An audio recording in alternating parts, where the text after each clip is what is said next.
Royal Challengers Bengaluru royal comeback করলো আজকে RCB. IPL ইতিহাসের শ্রেষ্ঠতম কামব্যাক, নিঃসন্দেহে আপনি লিখে নিতে পারেন এটা হলো আইপিএল ইতিহাসের শ্রেষ্ঠতম কামব্যাক।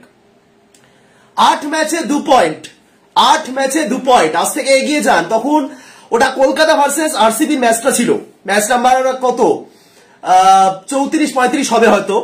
আরসিবি ভার্সেস কলকাতা, সেই ম্যাচের পর আরসিবি 8 ম্যাচে পেয়েছিল 2 পয়েন্ট। নেট রান রেটও তাদের ছিল মাইনাসে এবং সেই জায়গা থেকে প্লে অফে যাওয়ার চান্স 1%-এরও কম ছিল, 1% চান্সেরও কম ছিল। কিন্তু ওই বলে না 1% চান্স এবং 99% হোপ, সেই 99% হোপ আজ দেখিয়ে দিয়েছে আরসিবি যে কিভাবে একটা দল কোথা থেকে প্লে অফে কোয়ালিফাই করে যেতে পারে। Salute RCB, salute. যারা মনে করেন আইপিএল স্ক্রিপ্টেড, তারা একদম ঠিক মনে করেন, কারণ এইরকম স্ক্রিপ্ট কোনো মানুষের দ্বারা লেখা সম্ভব নয়। এইরকম স্ক্রিপ্ট কেউ লিখতে পারেন না যে স্ক্রিপ্টটা আজকে আরসিবি করে দেখিয়েছে। মারাত্মক, টানা 6টা ম্যাচ জেতা এবং আইপিএল এর প্লে অফে কোয়ালিফাই করলো আরসিবি।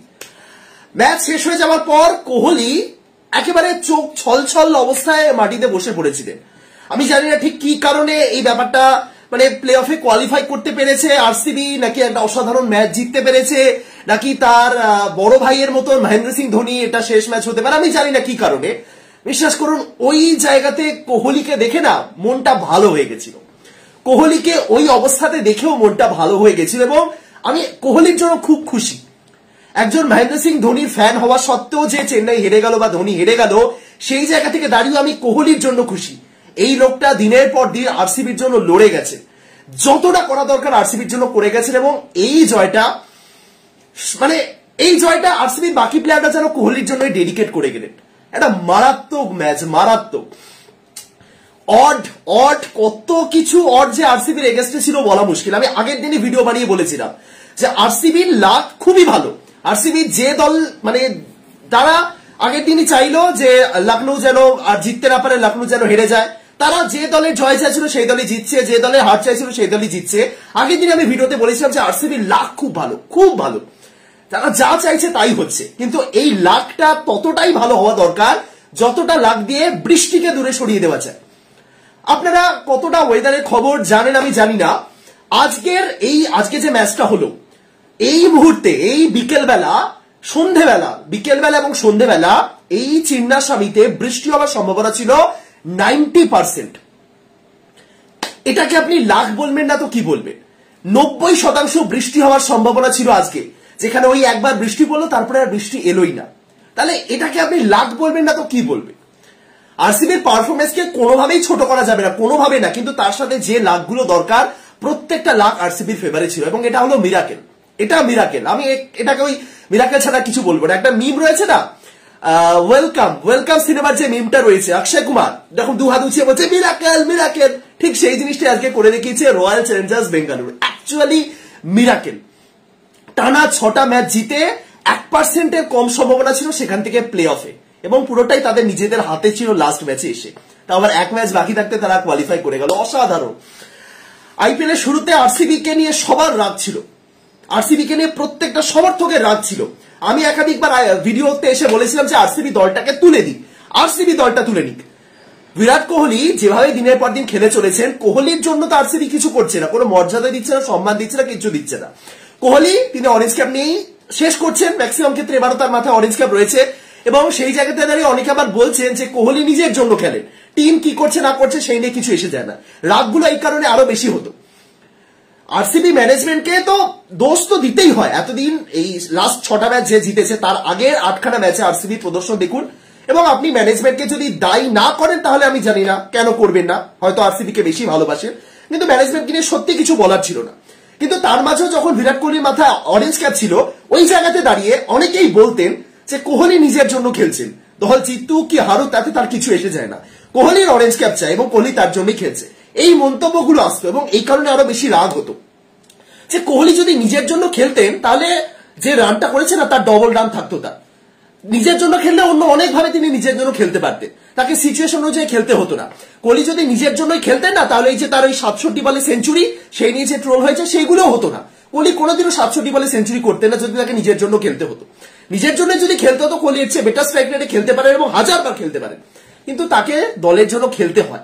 সেই সময় টানা 6টা মানে ওই লাস্ট 6টা ম্যাচ জেতার আগে প্রথম 8টা ম্যাচে আপনি আরসিবির পারফরমেন্স দেখলে বুঝতেই পারবেন টিমটা খুব খারাপ খেলছিল, কোহলিকে ওই জায়গাতে লড়তে হয়েছিল। সুতরাং সবকিছু তাদের এগেনস্টে ছিল। টিমের একটাই ভালো প্লেয়ার ছিলেন কোহলি, তাকেও সবাই বলছিল যে এ সেলফিশ খেলছে, এ নিজের জন্য খেলছে, এর দলের জন্য কোনো পরোয়া নেই। সেখান থেকে কিভাবে আরসিবি টিমটা জাস্ট কামব্যাক করলো, অসাধারণ একটা ঐতিহাসিক কামব্যাক, টানা 6টা ম্যাচ জিতে প্লে অফ। এরকম কামব্যাক অনেক রয়েছে। 2015 সালে মুম্বাই ইন্ডিয়ান্সের কি পারফরমেন্স ছিল মনে আছে আপনাদের? সেবারও মুম্বাই একদম হাবুডুবু খাচ্ছিল। মুম্বাই ইন্ডিয়ান্স সেবারও প্লে অফে কোয়ালিফাই করবে কিনা সেই নিয়ে অনিশ্চয়তা ছিল, সেখান থেকে মুম্বাই চ্যাম্পিয়ন হয়েছিল। 2014 সালে কলকাতা নাইট রাইডার্স টানা 9টা না 10টা ম্যাচ জিতে তারা শেষ পর্যন্ত আইপিএল এ চ্যাম্পিয়ন হয়েছিল। ইভেন 2021 সালের কলকাতা যারা ফাইনালে গিয়ে চেন্নাইয়ের কাছে হেরেছিল, সেবারের কলকাতা জন মর্গ্যান, সেবারও কলকাতা কিন্তু এরকমও 3টে ম্যাচ 4টে ম্যাচ টানা হেরেছিল, সেখান থেকেও তারা ফাইনাল অব্দি গেছিল, শেষ দিকে ভালো খেলেছিল। অনেক কাহিনী রয়েছে, কিন্তু আরসিবি সেটা করে দেখালো মিরাকেল। মিরাকেল ছাড়া আমি আর কি বলবো, আরসিবি জাস্ট। আচ্ছা, আমি ছোট্ট করে একটা কথা বলে রাখি, আমি তো লাইভ এই মুহূর্তে লাইভ করছি, তো ধোনির সম্পর্কে কোনো আপডেট আমি এখনো জানি না। ধোনি সম্পর্কে যদি কোনো আপডেট আপনারা ইতিমধ্যে পেয়ে থাকেন একটু কমেন্টে জানাবেন, ম্যাচ ভিডিওটা শেষ হওয়ার পর আমি দেখবো। যাই হোক, আমি ঠিক একটা মিশ্র অনুভূতির মধ্যে দিয়ে রয়েছি বর্তমানে, যে আরসিবি যে জায়গা থেকে প্লে অফে চলে গেছে এটা একটা মারাত্মক, এবং আমি খুশি। আরসিবি সাপোর্টার না হয়ে আমি খুশি। আরসিবির ম্যানেজমেন্টকে যতই আপনি দোষ দিন, যতই গালাগালি করুন, দিনের শেষে এই আরসিবিকে দেখে আপনি খুশি হতে বাধ্য, আপনার ভালো লাগতে বাধ্য, যে কি ভাই কোথা থেকে কি করলো এরা। কিন্তু একই সঙ্গে কিছু মিশ্র অনুভূতিও হচ্ছে, কারণ ধোনি হয়তো এটা শেষ ম্যাচ। ধোনিকে অ্যাকচুয়ালি আমি রেগে যেতে দেখলাম 2বার। হ্যাঁ, ধোনি আগেও রেগে গেছেন, অনেকবার রেগে গেছেন, কিন্তু এই কেরিয়ারের লাস্ট মোমেন্টে এসে যখন আমরা এক্সপেক্ট করছি ধোনি এনজয় করছেন তার কেরিয়ারটা, ধোনি জাস্ট এমনি অবসর নিয়ে নেবেন হয়তো, সেই জায়গাতে দাঁড়িয়ে আজকে 2বার ধোনিকে খুব বাজে রকম রেগে যেতে দেখলাম। প্রথমবার দেখলাম তুষার দেশপান্ডের উদ্দেশ্যে ধোনি একদম মানে খুব রেগে গেছে, যে কি বল করছেন তুষার দেশপান্ডে। হ্যাঁ, ওই জায়গাতে ধোনির একটা একদম গোল চোখ, কিছু বলেনি, মুখ থেকে কিচ্ছু উচ্চারণ করেনি, কিন্তু ওই থাকে না যে এক একজনের চোখ দেখলেই ভয় লেগে যায়, সেরকম চোখ করেছেন আজকে মহেন্দ্র সিং ধোনি তুষার দেশপান্ডের জন্য। এবং লাস্টে যখন ধোনি আউট হলেন, ইয়াস দয়ালের বলটাতে আউট হলেন, আপনারা দেখেছেন কিনা আমি জানি না, ধোনি একদম রেগে চিৎকার করে কিছু একটা বললেন, কি বললেন ঠিক বোঝা গেল না। আর যাই হোক, নিজের উপর তিনি খুশি না, অসন্তুষ্ট ওই জায়গাতে দাঁড়িয়ে মনে হচ্ছিল। তার আগের বেলা একটা 110 মিটার ছক্কা মেরেছিলেন ধোনি, আজকেও প্রমাণ করে দিচ্ছিলেন যে তিনি এখনো পারেন। 42 বছরের লোকটা আজকে হয়তো ম্যাচ জেতাতে পারলেন না, কিন্তু যে ইনিংসটা খেললেন সেই রকম ইনিংস চেন্নাই যদি প্রত্যেকে খেলতেন তাহলে চেন্নাই হয়তো আগেও জিতে যেত। ধোনি এবং জাদেজা লাস্ট মোমেন্ট পর্যন্ত চেষ্টা করেছিলেন, বাট ইয়াস দয়াল তিনি প্রমাণ করলেন যে কিভাবে কামব্যাক করতে হয়। আজকে সকালেই আমি একটা ভিডিও বানিয়েছি ফেসবুকে, আজকে সকালেই দেখবেন আপনারা, সেখানে আমি এবারের আইপিএল এর বেস্ট কিছু প্লেয়ারের কামব্যাক সম্পর্কে কথা বলেছি, এবং সেই ভিডিওতে লাস্ট পয়েন্টটা আমি ইয়াস দয়ালকে নিয়েই বলেছিলাম। আজকে লাস্ট ওভারটা যখন ইয়াস দয়ালকে করতে হলো, মানে যখন করতে আসলেন, তখন আমি জাস্ট মনে মনে ভাবছিলাম, সকালেই যে ভিডিওটা বানিয়েছি, আজকে সকালেই ভিডিওটা বানিয়েছি, সেখানে ইয়াস দয়ালের কামব্যাক নিয়ে এত প্রশংসা করলাম, এই আজকেই যদি ইয়াস দয়াল লাস্ট ওভারে ওই রানটা ডিফেন্ড করতে ব্যর্থ হন, সবাই তখন বলবেন হয়ে গেল কামব্যাক। কিন্তু ইয়াস দয়াল অ্যাকচুয়ালি দারুণ কামব্যাক করেছেন। গত মরশুমে রিঙ্কু সিং এর কাছে 5টা ছক্কা খাওয়ার পর তার মেন্টাল হেলথ, তার 7 থেকে 8 কেজি ওজন কমিয়ে দিয়েছিলেন, তার মা খাওয়া দাওয়া বন্ধ করে দিয়েছিলেন। সেই সময় একটা প্লেয়ারের উপর কি চাপ যায় সবাই জানেন। হার্দিক পান্ডিয়া পর্যন্ত মন্তব্য করে দিয়েছিলেন এই প্লেয়ারটার মাঠে ফিরতে অনেক সময় লাগবে, লং ওয়ে। সেখান থেকেও তিনি ফিরেছিলেন গত মরশুমে, এবং এবার তো দেখিয়ে দিলেন আরসিবির এই ভঙ্গুর বোলিং লাইন আপও কিভাবে সামলাতে হয় এবং কিভাবে তিনি ম্যানেজ করেন। দারুণ বোলিং করেছে। ধোনির কাছে ওই ছক্কাটা খেয়েছেন বটে, কিন্তু লাস্ট 3টে বল শার্দুলকে এবং জাদেজাকে 2টো বল যেভাবে করলে, যাই হোক, প্রশংসা অনেকটাই করতে হয়, গোটা টিমটার প্রশংসা করতে হয় আরসিবি, কারণ এই কামব্যাকটা একটা ইতিহাস, ঐতিহাসিক কামব্যাক, আইপিএল ইতিহাসের শ্রেষ্ঠতম কামব্যাক। এটা কি বলবো, লাখ বৃষ্টিকে দূরে পাঠিয়ে দেওয়া। আরসিবির মানে যে হোম গ্রাউন্ডটা চিন্নাস্বামী, ড্রেনেজ সিস্টেম খুব ভালো। জল জমার কতক্ষণ বন্ধ ছিল ম্যাচ, আজকে 40 মিনিট পর্যন্ত বন্ধ ছিল, 40 থেকে 45 মিনিট, তার বেশি বন্ধ ছিল না। ওই জায়গাটা যখন বন্ধ থাকলো, তারপরে যখন খেলা শুরু হলো, যেন পিচ পুরো বদলে গেল। 3 ওভারে 31 রান উঠেছিল, সেখান থেকে 6 ওভারে 40 না 45 রান উঠলো, ওই জায়গাতেই থমকে গেল ম্যাচটা। কিন্তু কোহলি এবং ফাফ যেভাবে মানে ওই জায়গা থেকে ওই ইনিংসটাকে এগিয়ে নিয়ে গেলে, যারা মনে করেন না কোহলি নিজের জন্য খেলেন, কোহলি অ্যাঙ্কারের ভূমিকা খেলতে মানে পালন করতে গিয়ে তিনি স্ট্রাইক রেট ভুলে যান, ওই জায়গাতে কোহলি যেভাবে ইনিংসটাকে এগিয়ে নিয়ে গেলেন, হ্যাঁ এটা কোহলিকে শেখাবেন না দ্বিতীয়বার। যারা এখনো মনে করেন যে কোহলির দ্বারা এই টি-20 ক্রিকেট হবে না বা কোহলির দ্বারা আইপিএল হবে না, কোহলি স্ট্রাইক রেট ঠিকঠাক রেখে খেলতে পারেন না, যারা স্টিল মনে করেন তাদেরকে বলছি যে কোহলিকে শেখাবেন না কিভাবে সিচুয়েশন অনুযায়ী খেলতে হয়, কোহলি সেটা খুব ভালো মতো জানে। আগের দিনও কোহলি বলেছেন মাইক হাতে, আজকে ব্যাট হাতে আবারও প্রমাণ করে দিলে, যেখানে অ্যাকচুয়ালি বল টার্ন খাচ্ছে। মিচেল স্যান্টেনার যেভাবে বোলিং করছিলেন, মাহিস থিকসানা যেভাবে বোলিং করছিলেন, আমি তো দেখলাম ফেসবুকে মিম বানানো হচ্ছে যে থিকসানা এবং স্যান্টেনার মুরলীধরন এবং শেন ওয়ার্ন হয়ে উঠেছে। আসলেই দারুণ টার্ন খাচ্ছিল সত্যি। যে ওই জায়গাতে প্রথম 3টে ওভারের পর যদি আপনারা ওই স্যান্টেনার এবং তার সাথে থিকসানার ওভারটা দেখেন, ওভারগুলো দেখেন, তাহলে বুঝতেই পারবেন যে কতটা চেঞ্জ। চিন্নাস্বামী যেন 40 মিনিটের মধ্যে চিপাক হয়ে গেছে, এটা খুবই মনে হচ্ছিল। সেখান থেকেও কিভাবে তারা ইনিংসটাকে এগিয়ে নিয়ে গেলেন। বিরাট কোহলি আজকে হাফ সেঞ্চুরি করতে পারলেন না বটে, কিন্তু কিছু কিছু ইনিংস ওই সেঞ্চুরি বা হাফ সেঞ্চুরি দিয়ে বর্ণনা করা যায় না। আজকে বিরাট কোহলির যে ইনিংসটা ছিল 35 বলে 47 রান, না সরি 35 না 29 বলে 47 রান, 29 বলে 47 রান, 3টে 4 এবং 4টে ছক্কা, ওই জায়গাতেও কোহলি যে ইনিংসটা খেলে দিলেন সেরা। ফাফ ডু প্লেসি 39 বলে 54, তিনি ম্যান অফ দ্য ম্যাচ হয়েছে, বাট ম্যান অফ দ্য ম্যাচের পুরস্কার নিতে এসে বলে গেলেন আমি এটা ইয়াসদারকে ডেডিকেট করবো, কারণ ইয়াসদার সেই কাজটা করে দিয়েছে। সুতরাং কোহলি, ডুপ্লেসি, তারপরে রজত পাতিদা 23 বলে 41, যতটা ভালো খেলা যায় এবং যতভাবে কামব্যাক করা যায় আরসিবি ততটা করে দেখিয়েছে। প্রথম 8টা ম্যাচ, আমি বারবার ওই প্রথম 8টা ম্যাচের প্রসঙ্গ তুলতে চাই, কারণ সেই 8টা ম্যাচে আরসিবি কিছুই ছিল না। সেই 8টা ম্যাচের আরসিবি কে দেখে আপনার মনে হতো যে এই টিমটা জঘন্য একটা টিম। এবং আমি ভুল বলছি না, অনেকে হয়তো এই মুহূর্তে দাঁড়িয়ে বলতে পারেন যে না এটা সবারই একটা ফ্লো থাকে, আরসিবি এতদিন পরে ফ্লোতে ফিরেছে, না একদম না, একদম নয়। আপনি প্রথম 8টা ম্যাচের আরসিবির যদি একটা রিপোর্ট কার্ড খুলে বসে প্রথম 8 ম্যাচে, তাহলে আপনি আরসিবি দলে একটা বিরাট কোহলিকে পাবেন এবং পাবেন একটা দিনেশ কার্তিককে, আর আপনি কিচ্ছু পাবেন না। না আরসিবির বোলিং পাবেন, না আরসিবির ব্যাটিং পাবেন, না ফাফ ডু প্লেসির ক্যাপ্টেন্সি পাবেন, কিচ্ছু পাবেন না। ক্যামেরন গ্রিনকে পাবেন না, গ্লেন ম্যাক্সওয়েলকে পাবেন না, মোহাম্মদ সিরাজকে পাবেন না, কিচ্ছু পাবেন না। আরসিবির সেই প্রথম 8টা ম্যাচে পারফরমেন্স 0, কোহলি এবং কার্তিক ছাড়া কিচ্ছু ছিল না। তারপরে 6টা ম্যাচে যতজনকে কামব্যাক করতে হয়, যতভাবে কামব্যাক করতে হয়, প্রত্যেকটা কামব্যাক হয়েছে, ইভেন ম্যানেজমেন্ট পর্যন্ত কামব্যাক করেছে। এবারের আইপিএলে আরসিবির একটা ঐতিহাসিক সিদ্ধান্ত হলো স্বপ্নীল সিংকে খেলানো। আমি মনে করি স্বপ্নীল সিং আরসিবির বাঁহাতি স্পিনার, যিনি দরকারে 4-6 মেরে দিতে পারেন, প্রথম ম্যাচে এসে প্রমাণ করেছেন। সেই স্বপ্নীল সিংকে আরসিবি যে খেলালো, এটা আরসিবির ঐতিহাসিক একটা সিদ্ধান্ত এবং বেস্ট। উইল জ্যাক্সকে তো তারা খেলিয়েছে, উইল জ্যাক্স প্রমাণ করে দিয়েছে তিনি কি করতে পারেন, হ্যাঁ উইল জ্যাক্সের অবদান রয়েছে, কিন্তু স্বপ্নীল সিং একজন আনক্যাপড প্লেয়ার, যেখানে আরসিবি স্পিন সবচেয়ে দুর্বল, সেই জায়গাতে দাঁড়িয়ে স্বপ্নীল যেভাবে ভরসা দিয়েছেন। আজকের ম্যাচে স্বপ্নীল সিং এর শেষ পর্যন্ত বোলিং ফিগার 2-0-13-0। আমি জানি না তাকে কেন বোলিংটা দেওয়া হলো না, ঠিক আছে বাকি যারা এসেছেন তারাও ঠিকঠাক করে গেছেন, কিন্তু বিশ্বাস করুন বাকি দুটো ওভার তিনি যদি কমপ্লিট করতেন, একটা না একটা উইকেট তিনি নিয়ে যেতেন। একদম দারুণ একজন উইকেট টেকার বোলার স্বপ্নীল, এবং ভরসা দিয়েছেন, এবারের আইপিএলে ভরসা দিয়েছেন। আমি জানি না কতজন জানেন এই স্বপ্নীল সিং 2008 সাল থেকে আইপিএল খেলছেন। জানেন স্বপ্নীল সিংকে হয়তো এবারই অনেকে চিনেছে। এই স্বপ্নীল সিং 2008 সাল থেকে আইপিএল খেলেননি, 2008 সাল থেকে আইপিএল এর দলে রয়েছে। প্রথম আইপিএল 2008 আইপিএল কত 17-18 বছর বয়স ছিল তার, তখন মুম্বাই ইন্ডিয়ান্স স্বপ্নীলকে দলে নিয়েছিল। তারপরে তার 2014 সালে গিয়ে ডেবিউ হয়, মাঝে 6টা বছর তিনি খেলেননি। তারপরে এবারে আইপিএল এ নিয়মিত খেলেছেন এবং প্রমাণ করে দিয়েছেন যে এত বছর ধরে তার ডোমেস্টিক অভিজ্ঞতা, এত বছর আইপিএল দলগুলোর সাথে থাকা কতটা গুরুত্বপূর্ণ। স্বপ্নীল সিং আমার মতে এবারে আইপিএল আরসিবির একটা বেস্ট একটা সিদ্ধান্ত, যে তাকে ঠিক সময় তারা নিয়ে এসেছে। প্রথম দিকে হিমাংশু শর্মা, আরো কত বাঁহাতি স্পিনার সব আনক্যাপ, তারা খেলা ছিল। গ্লেন ম্যাক্সওয়েল একমাত্র স্পিনার ছিলেন টিমে, করণ শর্মাকে তারা খেলা ছিল না, সেখান থেকে স্বপ্নীল এবং করণ এই দুজনকে একই সাথে টিমে রাখা, এটা একটা ঐতিহাসিক সিদ্ধান্ত। আমি জানি না এরপরে আরসিবি কোথায় গিয়ে থামবে, বাট এই যে কামব্যাকটা করেছে এটারও কিন্তু প্রশংসা করতে হয়। হয়তো আরসিবি পরের ম্যাচে হেরে যেতে পারে, হয়তো বা কোয়ালিফায়ারে গিয়ে হেরে যেতে পারে, হয়তো বা ফাইনালে হেরে যেতে পারে, যাই হোক আরসিবির যদি এবার নেগেটিভ রেজাল্টও আসে, যদি ইসালা কাপ নাম দেয় এবারও যদি না হয়, তাও আমি বলবো এই আরসিবি এবার কিন্তু প্রমাণ করে দিয়েছে যে তারা পারে। এই আরসিবি কিন্তু শুধুমাত্র হৃদয়, মন, কিডনি ওইসব আর জেতেনি, এবারে আরসিবি প্রমাণ করে দিয়েছে যে না তারা পারবে। অন্তত লাস্ট 6টা ম্যাচ দেখে আপনি আরসিবি কে কোনোভাবে ট্রোল করতে পারবেন না। আরসিবির ম্যানেজমেন্ট থেকে শুরু করে ক্যাপ্টেন্সি, ফাফ ডু প্লেসির প্রথম 8টা ম্যাচে ক্যাপ্টেন্সি খুব বাজে লেভেলে ছিল। ইভেন আমার এখনো একটা কথা মনে আছে, তার একটা মন্তব্য যেটা শুনে আমি খুব অবাক হয়েছিলাম, যে ফাফ ডু প্লেসির মতন একজন ক্যাপ্টেন এই মন্তব্যটা কিভাবে করতে পারে।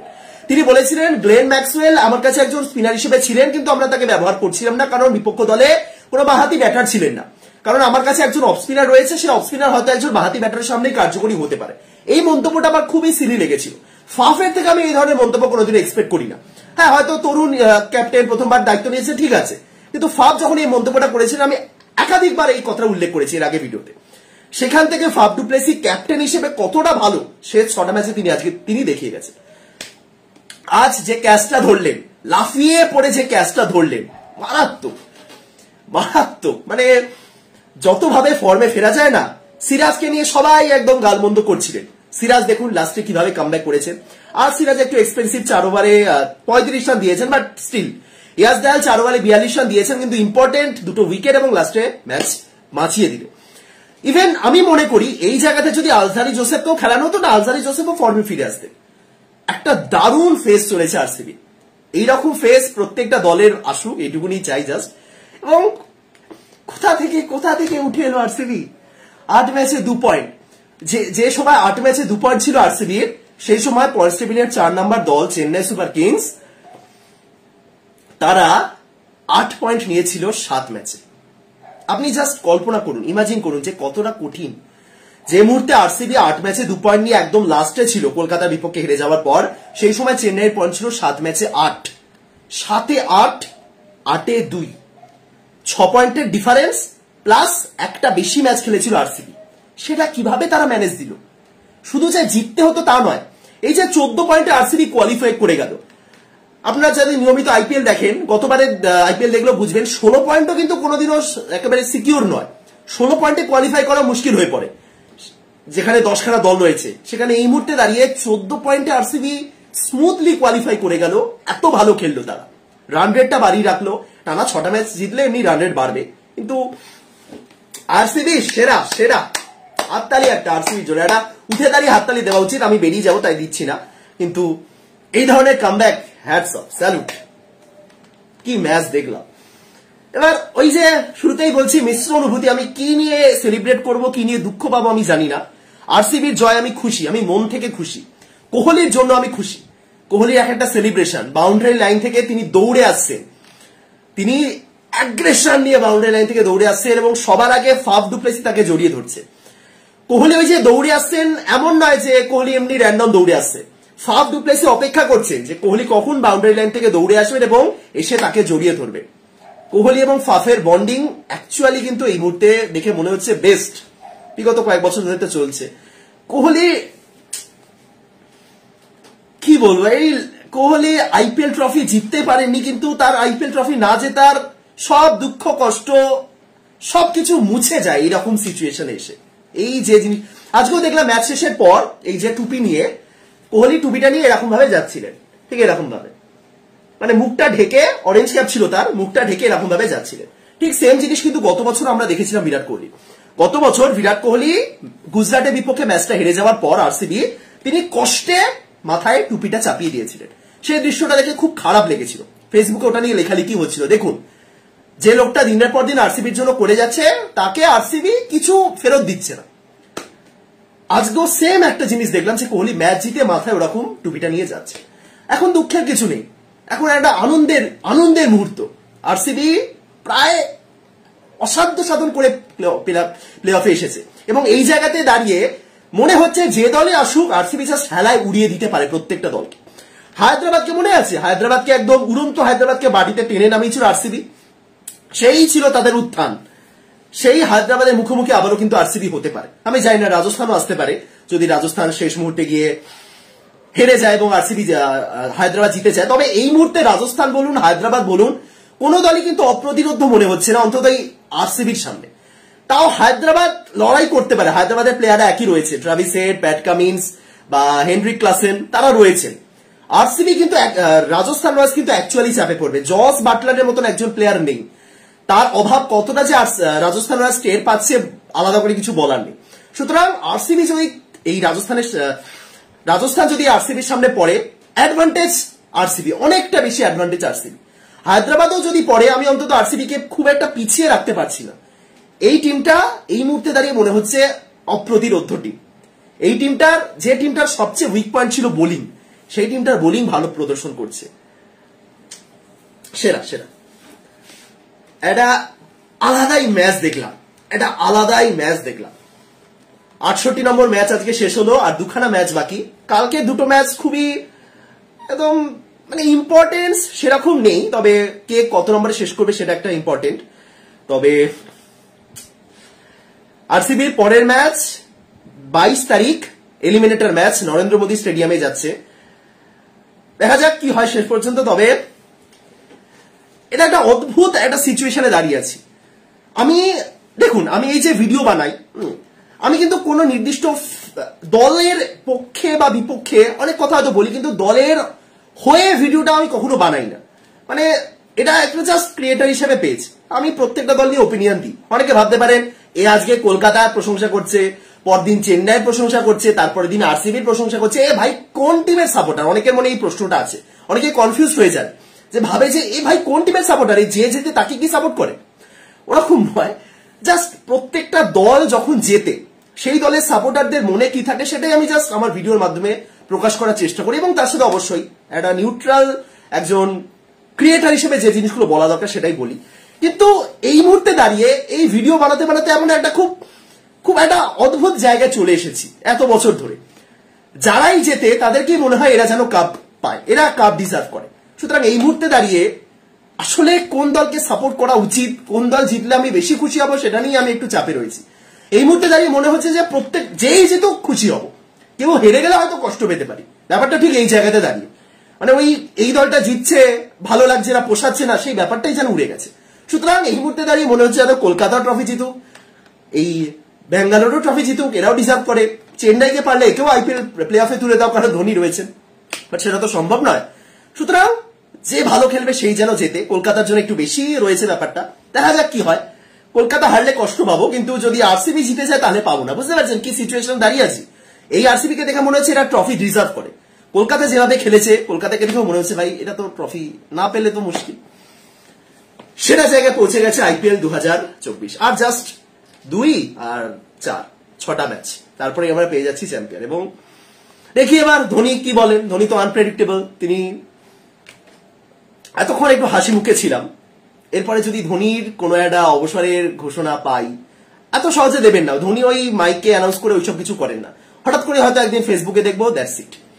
তবে পার্সোনালি যদি কেউ আমাকে জিজ্ঞাসা করেন যে আমি কি চাই ধোনির থেকে, ধোনি পরবর্তী ম্যাচেও খেলুন, ধোনি মানে পরবর্তী আইপিএলও খেলুন বা কি করুন, আমার একটা সিম্পল অ্যান্সার এটাই হওয়া উচিত যে ধোনি এবার অবসর নিন। ধোনি এই মুহূর্তে না একদম সম্মানের চূড়ায় দাঁড়িয়ে আছে, ফর্মের না, সম্মানের চূড়ায়। ফর্মের চূড়াতেও ধোনি দাঁড়াতেই পারেন। ধোনি তার লাস্ট যে ক্রিকেটিং শটটা ছিল সেটা আউট ছিল বটে, কিন্তু তার আগের বলে একটা 110 মিটার ছক্কা মেরেছিলেন। এটা মাথায় রাখবেন। এবারে আইপিএল ওই 110 মিটারের গন্ডি কজন পেরিয়েছেন একটা হিসাব করুন, এবং তার জায়গায় ধোনিকেও রাখুন, তাহলে বুঝতে পারবেন যে ধোনি ফর্মের চূড়ায় আছেন নাকি ফর্মের তলানিতে রয়েছে। কিন্তু ধোনি সম্মানের চূড়ায় রয়েছে। হ্যাঁ, কিছু হেটার্স তো অবশ্যই বলছে যে ধোনি 9 নাম্বার ব্যাটিং করতে আসছে, তারা হবে না, ধোনিকে খেলানো উচিত নয়। ইভেন বিশেষজ্ঞরা পর্যন্ত বলছে তুমি যদি 9 নাম্বারেই নামো তাহলে তোমাকে খেলার দরকার নেই। এই জিনিসগুলো ভালো লাগছে না, সত্যি কথা। আপনি যদি ধোনি ফ্যান হন বা আপনি যদি একটা আবেগ যদি আপনার কাজ করে ধোনিকে ঘিরে, তাহলে এই জিনিসগুলো আপনার ভালো লাগবে না। সুতরাং ধোনির এটাই বেস্ট সময় হয়তো সরে যাওয়ার, হয়তো তার সিদ্ধান্তকে আমি সম্মান জানাই, সবাই সম্মান জানায়, কিন্তু এটা হলো তার সেই সম্মানের চূড়া। এই মুহূর্তে ভারতীয় ফুটবলের একজন সুনীল ছেত্রী রয়েছেন, তিনিও ক্যাপ্টেন, দুজনেই আমার ক্যাপ্টেন। কিন্তু সুনীল ছেত্রী এই যে অবসর নিচ্ছেন আর একটা ম্যাচ খেলে, এটা কিন্তু একটা আগে ভাগে একটা সিদ্ধান্ত নেওয়া যাকে বলে। সুনীল কিন্তু এত তাড়াতাড়ি অবসর নিতেন না, তার দল খুব খারাপ প্রদর্শন করছে ভারতীয় ফুটবল আর কি। সুতরাং সম্মানের চূড়ায় থাকতে থাকতে তিনি বিদায় নিতে চান। ধোনিও মেবি সেটা করতে পারেন, বাট সিদ্ধান্তটা তার। তবে আমার যতদূর মনে হয় ওইসব মাইক অ্যানাউন্স করে টোরে তিনি কিছু করবেন না, একেবারে আনপ্রেডিক্টেবল। হয়তো কালকে ঘুম থেকে উঠে দেখবো, বা পরশু, বা হয়তো 1 মাস পর যে আর আমি আইপিএল খেলছি না। যাই হোক, যাই করুন, ভিডিওটা এখানে শেষ করছি। আশা করি সবাই ভালো আছেন। রাত 1টা বাজতে চললো, কিন্তু সেরা। আর আশা করি সবাই ভালো আছেন, ভালো থাকুন। দেখা হচ্ছে পরের ভিডিওতে। তাহলে সবাইকে টাটা।